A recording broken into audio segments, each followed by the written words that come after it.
Hello नमस्कार दोस्तों। तो चलिए हम शुरू करते हैं। क्या आज कुछ नया शुरू करने वाले हैं। कल हमने देखा कि क्वाड्रेटिक इक्वेशन क्या होता है, इनमें किस तरह से इसका सॉल्यूशन फाइंड करना होता है और भी चीज़ें, बहुत सारी चीज़ें देखा। तो आज हम नई चैप्टर लेकर आए। इसके बाद हम क्या पढ़ने वाले हैं, pair of linear equation, linear equation in two variable. Okay, pair of linear equation in two variables. अगर हम इसको हिंदी में बोले तो दो चर वाले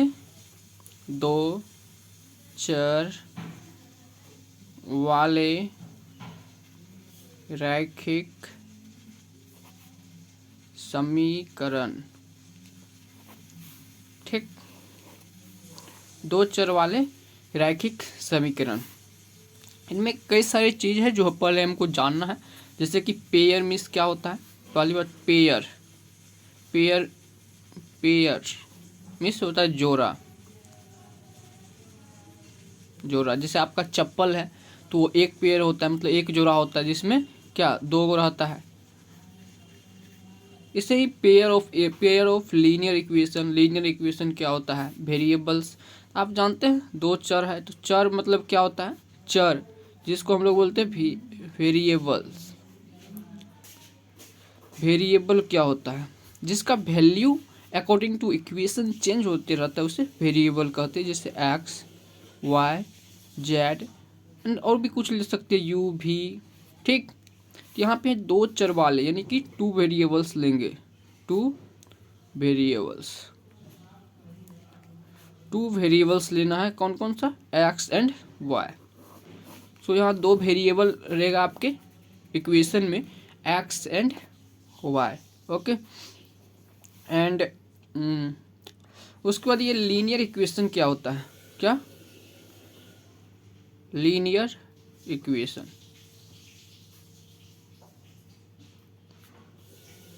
एक चीज़ बता दें आपको कि जो लीनियर इक्वेशन होता है वो हमेशा स्ट्रेट लाइन होता है। क्या स्ट्रेट लाइन होता है। लीनियर इक्वेशन बोल सकते हैं किसको, जिसका डिग्री 1 हो। डिग्री क्या होता है, हाईएस्ट पावर, वेरिएबल के हाईएस्ट पावर यानी कि प्रत्येक टर्म पर जो हाईएस्ट पावर होगा वो कितना होगा, 1 होगा।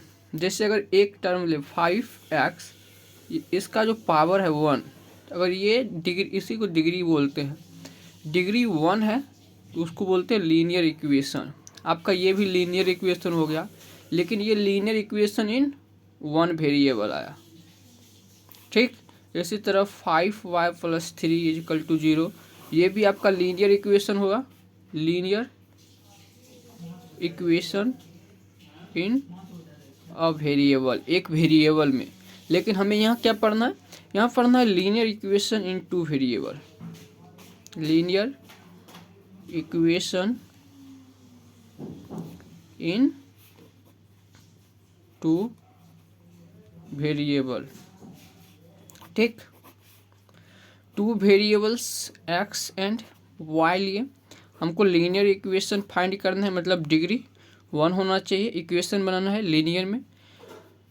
तो दो तरीका है, या तो एक्स और वाई को एक साथ गुना कर सकते हैं, लेकिन जब इसका पावर 1 है, इसका पावर 1 है, तो इन दोनों की पावर को जोड़ेंगे तो ये हो जाएगा 2, यानी कि हाईएस्ट पावर, यानी कि जो वेरिएबल है उसके जो हाईएस्ट पावर है उन सभी को जोड़ने के बाद जितना होता है वो डिग्री कहलाता है। जब डिग्री 2 हो गया तो लीनियर नहीं कहलाएगा, मतलब एक्स वाई इक्वेशन में मल्टीपल में नहीं आएगा। तो अगर एक्स अकेला है तब उसके पावर 1 है, वाई अकेला है तो उसके पावर 1 है, देन ये क्या कहलाएगा, लीनियर कहलाएगा।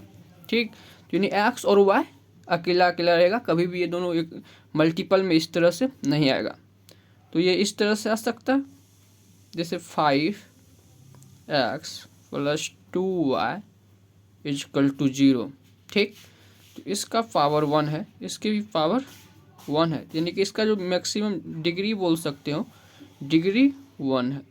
डिग्री 1 है तो ये क्या हो गया, linear equation, linear equation in two variable. Two variable क्यों, यहाँ पे एक वेरिएबल एक्स है, एक वेरिएबल वाई है, इसे इसलिए बोलते हैं इसे linear equation in two variable. Degree 1 है। एंड इसको इस तरह से कोई कांस्टेंट टर्म भी हम ऐड कर सकते हैं, 5x 2y plus 3 is equal to 0, या नहीं तो इसको लिख सकते हैं 2x plus 5y is equal to -5 या प्लस बराबर +2। तो आपको जो ये इस तरह के जो इक्वेशन होंगे इसी को बोलते हैं क्या, linear equation in two variable. लेकिन हमें क्या पढ़ना है, पेयर ऑफ लीनियर इक्वेशन, मतलब pair of linear, pair of linear equation, मतलब पेयर मतलब दो, टू लीनियर इक्वेशन एक साथ आएगा। यानी अगर एक ये लीनियर इक्वेशन हुआ 1 2, अगर इन दोनों को एक साथ ले ले तो इसे बोलते हैं पेयर ऑफ लीनियर इक्वेशन। यानी दो परिवार तो टू वेरिएबल में रहेगा, इसे बोलते हैं लीनियर पहली बात लीनियर इक्वेशन रहेगा, उसका उनमें वेरिएबल टू रहेगा तो इसको बोलेंगे linear equation in two variable. और linear equation in two variable का दो इक्वेशन ले लेंगे वो एक पेयर बन जाता है, तो इसीलिए इसे बोलते हैं क्या, pair of linear equation. Pair मतलब टू इक्वेशन लेना है, टू इक्वेशन रहेगा, ठीक, किसका पेयर, लीनियर इक्वेशन का, लीनियर इक्वेशन का पेयर तो दो इक्वेशन रहेगा। लीनियर का मतलब हुआ डिग्री 1 होगा, मतलब स्ट्रेट लाइन, ठीक। वेरिएबल का मतलब एक्स वाई जिसका वैल्यू चेंज होता है, टू वेरिएबल्स का मतलब एक्स एंड वाई रहेगा। तो आप पहली बात आप ये समझिएगा कि pair of linear equation in two variable का मतलब क्या होता है, कि मतलब दो इक्वेशन रहेगा वो लीनियर रहेगा, X plus Y is equal to 3, X minus Y is equal to 3, इस तरह से ले ले तो ये कहलाएगा pair of linear equation in two variables. Okay, आगे बढ़ते हैं। क्या था, जब हम पेयर ले रहे हैं, pair of linear equation in two variables, तो पेयर ले रहे हैं, जब भी कोई इक्वेशन होता है उसका जनरल फॉर्म भी होता है। तो जिस तरह से मेरा इक्वेशन आ रहा था 5x plus 2y plus 3 is equal to 0, and एक ले ले 3x plus 5y plus 3 is equal to 0, ये आपका टू इक्वेशन हो गया, पेयर जिसे बोलते हैं। लेकिन जब हम किसी थ्योरी को डिस्क्राइब करते हैं तो उसका एक जनरल फॉर्म लेके डिस्क्राइब करते हैं, ताकि जो कांस्टेंट का वैल्यू अगर चेंज भी होते रहे तो हम उसको आसानी से समझ सके। तो इसको डिस्क्राइब करने के लिए हम जनरल फॉर्म लेते हैं, a1x पहला linear equation in two variable, a1x plus b1y is equal to c1, ठीक। दूसरा a2x plus b2y is equal to c2। Okay, ये क्या है, परिवार तो टू वेरिएबल है, पावर 1 है दोनों पे तो लीनियर है, और दो को है तो ये हो गया आपका पेयर में है, ठीक। एक ये है, एक ये, इसको क्या बोलते हैं, जनरल फॉर्म या स्टैंडर्ड फॉर्म,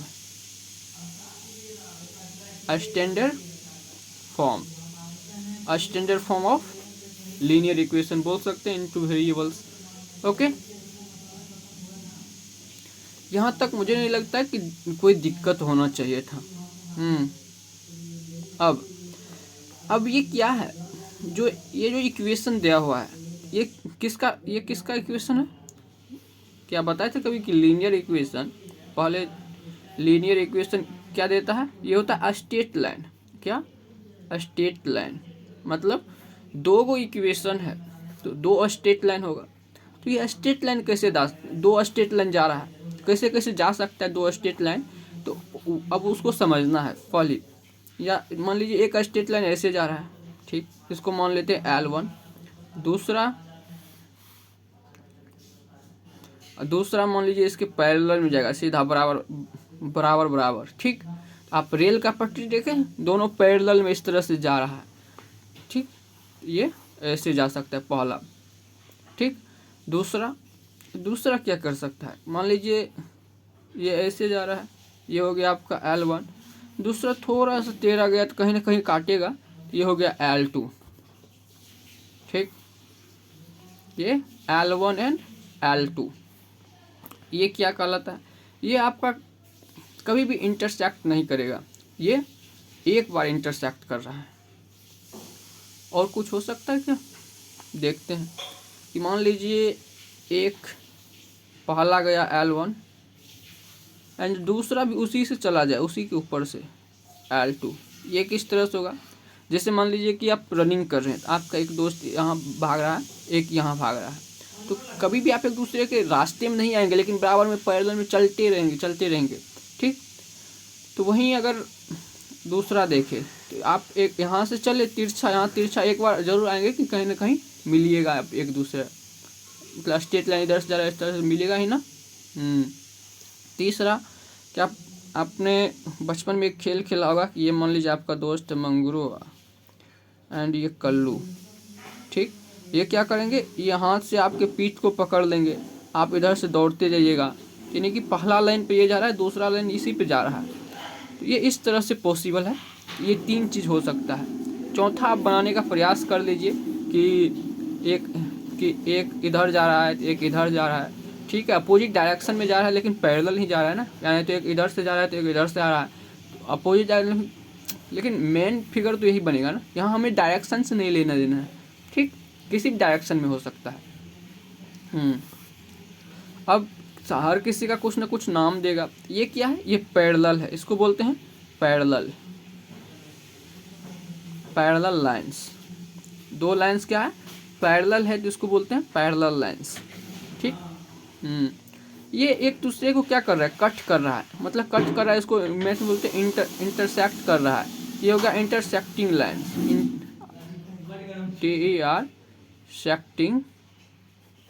इंटरसेक्टिंग लाइंस। ठीक, ये एक दूसरे को इंटरसेक्ट कर रहा है, तो ये हो गया इंटरसेक्टिंग लाइन। कोई दिक्कत, ये एक दूसरे पर चढ़ा हुआ है, तो इसको बोलते हैं कॉन्सिडेंट लाइन।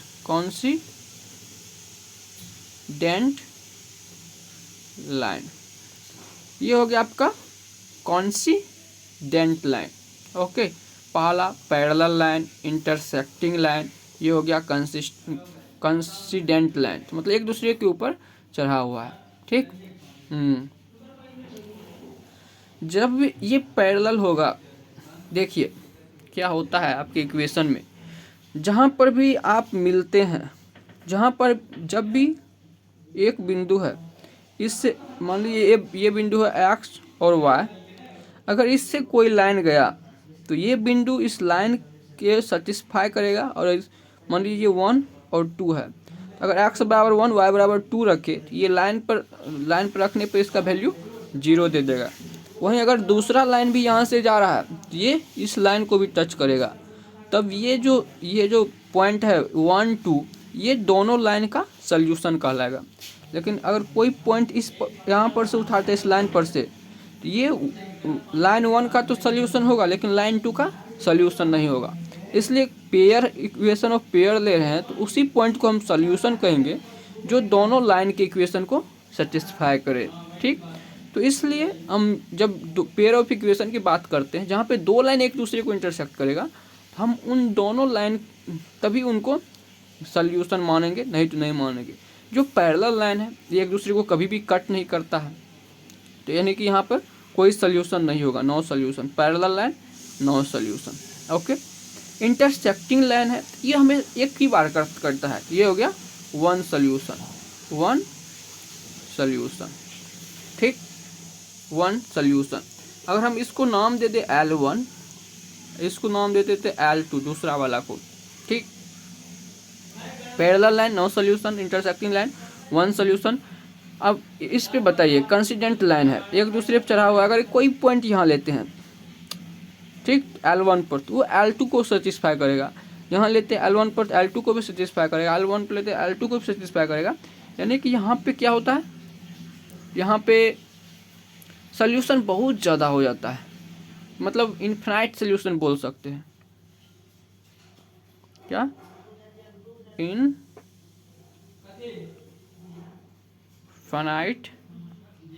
सल्यूशन, क्योंकि आप यहाँ पर से कोई भी पॉइंट उठाइए वो इस दोनों लाइन को सेटिस्फाई करेगा तो इनफिनाइट सोल्यूशन। यहाँ पे वन सोल्यूशन है, इसको बोल देते हैं unique solution. Unique solution, one solution को क्या बोलते हैं? Unique solution. दो चीज होता है, जब सोल्यूशन नो सोल्यूशन हो, नो सोल्यूशन उसको क्या बोलते हैं? जब नो सोल्यूशन हो उसको बोलते हैं इनकंसिस्टेंट। इनकंसिस्टेंट। जब सोल्यूशन मिल जाए, आपको सोल्यूशन मिल जाए तो उससे क्या बोल देते हैं? कंसिस्टेंट। ठीक, इनकंसिस्टेंट और कंसिस्टेंट समझ में आ गया। जब आपको सोल्यूशन मिलेगा तो उसे कंसिस्टेंट कहेंगे, जब सोल्यूशन नहीं मिलेगा तो इनकंसिस्टेंट। यानी कि यहाँ पे नहीं सोल्यूशन है तो ये क्या हो गया? ये हो गया इनकंसिस्टेंट। इनकंसिस्टेंट।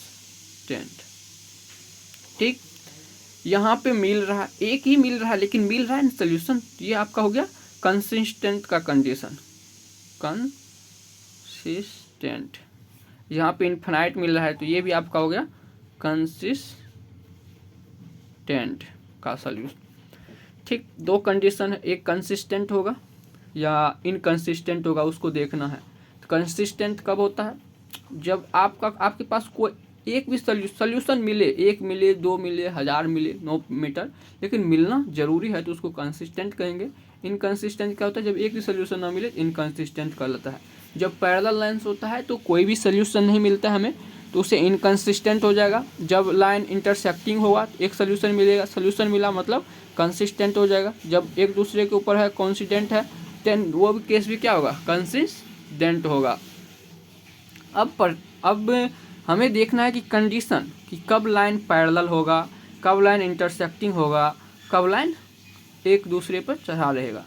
अगर हम पैरेलल की बात करें, क्या कि लाइन पैरेलल कब होगा, तो बताइए आप, पैरेलल कब होगा लाइन?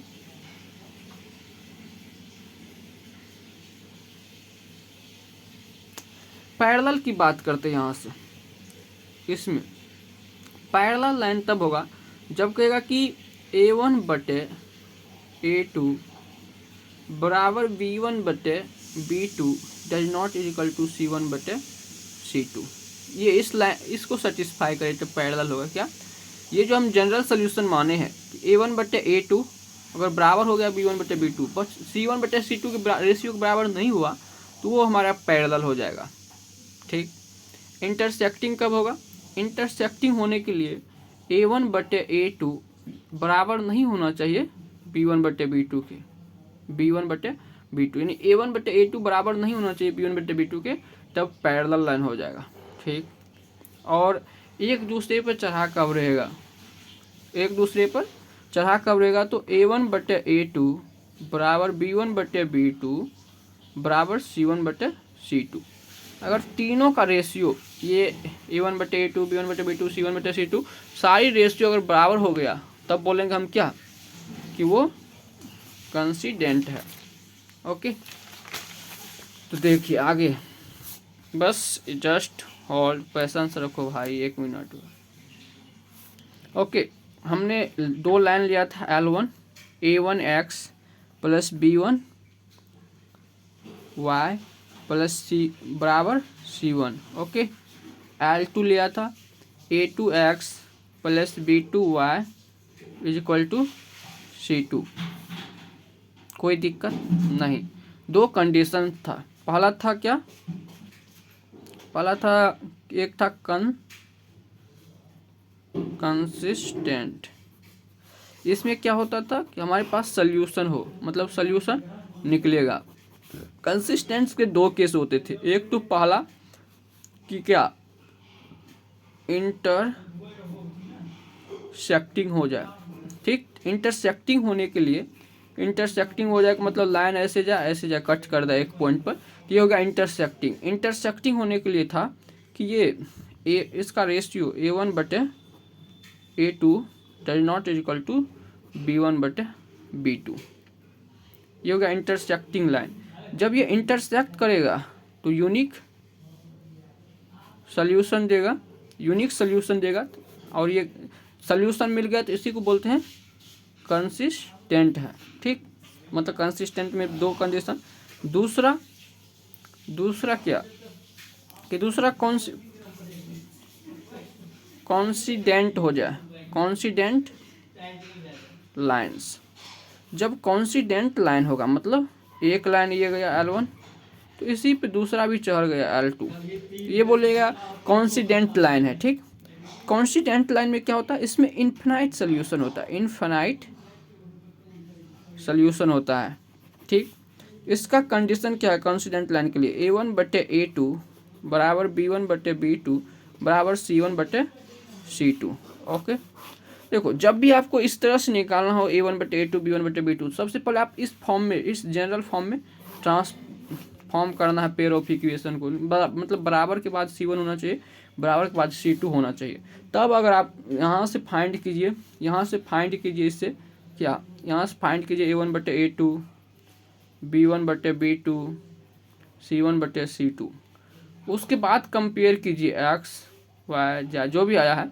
अगर ये दोनों बराबर हो गया, एक्स बराबर वाई होता है कि नहीं, उसके बाद कंपेयर कीजिए। अगर ऐसा आ जा रहा है तो इसको बोलेंगे इंटरसेक्टिंग लाइन है, वो यूनिक सोल्यूशन है। यानी तो यूनिक सोल्यूशन बोलेगा तो मतलब इस कंडीशन पर आपको जाना है कि यूनिक सोल्यूशन, क्वेश्चन में दे देगा कि यूनिक सोल्यूशन बोल रहा है तो A1/A2 does not equal to B1/B2 बोलेगा इनफाइनाइट सोल्यूशन, मतलब A1/A2 बराबर B1/B2 बराबर C1/C2। ये था कौन सा केस, कंसिस्टेंट के लिए। दूसरा है कि इनकंसिस्टेंट में केस क्या होगा, इनकंसिस्टेंट मतलब नो सोल्यूशन। नो सोल्यूशन का कौन सा केस है कि मतलब पैरेलल लाइंस हो, पैरेलल लाइंस, तभी नो सोल्यूशन मिलता है। एक लाइंस ये है, उसकी पैरेलल लाइंस जा रहा है, नो सोल्यूशन। इसका कंडीशन है A1/A2 बराबर B1/B2 और जो कांस्टेंट वाला टर्म होता है वो बराबर नहीं होना चाहिए, तो ये हो गया इनकंसिस्टेंट। यहाँ पे नो सोल्यूशन हो गया इसको ध्यान से देखिए। एक मिनट में थोड़ा और ऊपर कर लेता हूँ। ये मतलब आज की सेशन का मेन उद्देश्य ये चार्ट है, ये कि मतलब एक होता है condition consistent pair of equation में, एक होता है इनकंसिस्टेंट। कंसिस्टेंट कब होता है, जब कोई भी सोल्यूशन आपके पास मिल जाएगा, तो सोल्यूशन या तो एक मिलेगा या अनेक मिलेगा। जब एक मिलेगा तो उसे इंटरसेक्टिंग पॉइंट कहते हैं, इंटरसेक्टिंग लाइंस कहते हैं। उसका कंडीशन है A1/A2 बराबर B1/B2। जब पैरेलल अनेक मिलेगा तो उसको कॉन्सिडेंट लाइन बोलते हैं, मतलब एक के ऊपर एक चढ़ा रहेगा। इसका कंडीशन होता है A1/A2 बराबर B1/B2 बराबर C1/C2 हो जाता है। इसी तरह से जब इनकंसिस्टेंट मतलब या कोई सोल्यूशन नहीं होगा तो उसको पैरेलल लाइंस बोलते हैं। इसका कंडीशन होता है A1/A2 बराबर B1/B2 C1/C2 does not equal to C1/C2। जैसे यहाँ पे दिया हुआ है दो पेयर ऑफ इक्वेशन, तो इसमें क्या हो सकता है, या तो सोल्यूशन मिलेगा या सोल्यूशन नहीं मिलेगा, ठीक। जब सोल्यूशन मिलेगा तो उसका ये कंडीशन है, उसको कंसिस्टेंट बोलते हैं, उसका ये कंडीशन है। जब सोल्यूशन नहीं मिलेगा तो उसका ये सारा प्रॉब्लम है, ठीक।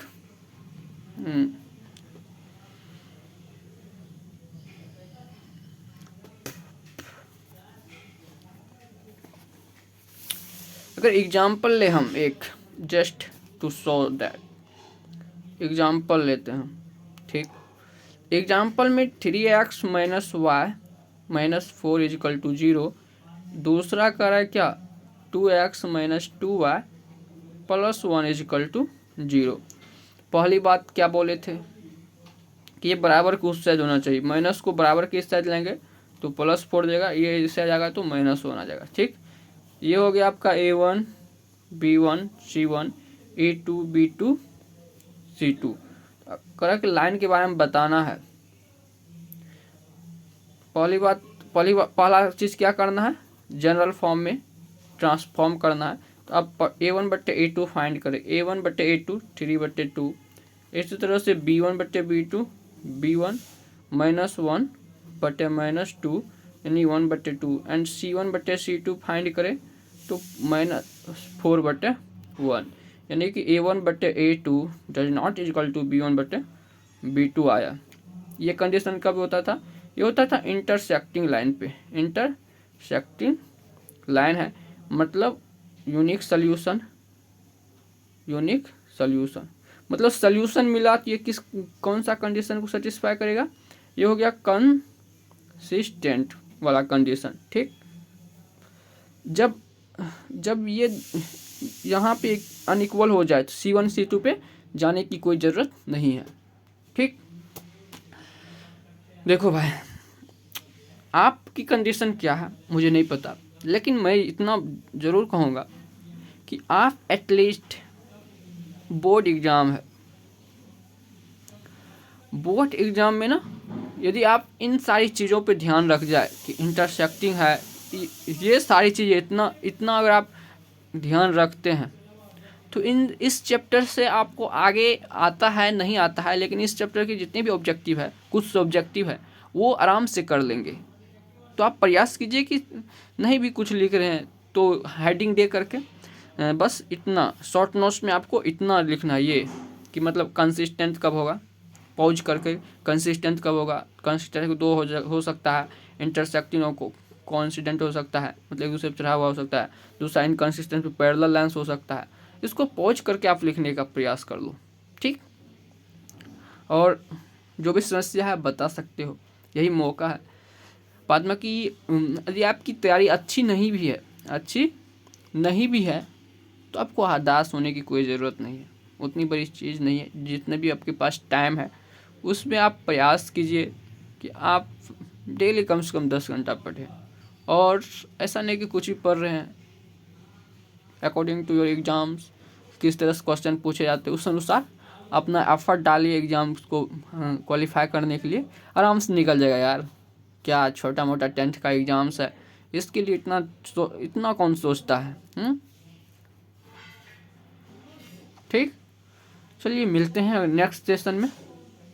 और हाँ, अपने दोस्त लोग को यार भेजा करो ये सब कि देख, नहीं देख रहे तो 2 थप्पड़ दो, बोलो देख जल्दी, इतना मेहनत से बना रहे हैं, ये इतना भी नहीं करोगे अपने भाई के लिए कैसे चलेगा है। ठीक है, पढ़ो पढ़ो पढ़ो, बाय बाय बाय।